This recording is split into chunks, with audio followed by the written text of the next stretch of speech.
postua, beste bigarren postu bat zuretzat Euskaldun txapelketa, iazko denboraldi bukaeran Gernikan bigarren postua lortu zenun, gaurkoan ere, baina gaurkoan talde garaipena da Ikerrek irabazi duelako.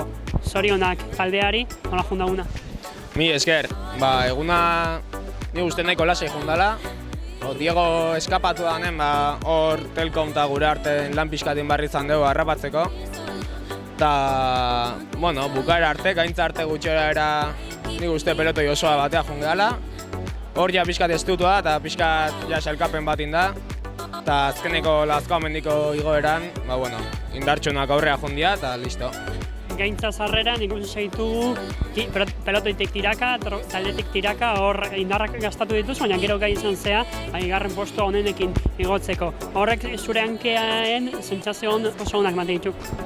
Nire lana gehien bat posizioa mantentza izan da. Tiraka beste taldekide batzuk ibili ja, Barandiaran, Murua, Maxim eta Jagoba. Eta behaiena izan da lan handina. Nerea izan da gehien bat mintegi aurren mantentzea eta igoeran aurren sartzea. Aste polita dator aurretikan zure esperientziakin, baina nesta esperientzia asko eduki, 6 lasterketa beratze egunetan zaila da gestionatzea eta erronka handia duzu.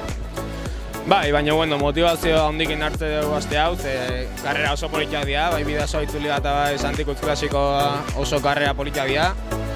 Eta gogoa handikin goaz. Nik uste karrera politak ita uzkeula eta garaipenen lehien ibiltzea ukeula. Zuk tropela hain ondo ezagutzen dituzula, tropela. Zeintzuk dira favoritoak Santikutzeako eta Bidasoarako? Netzat Iker Mintegi. Zorionak. Eskerrik asko.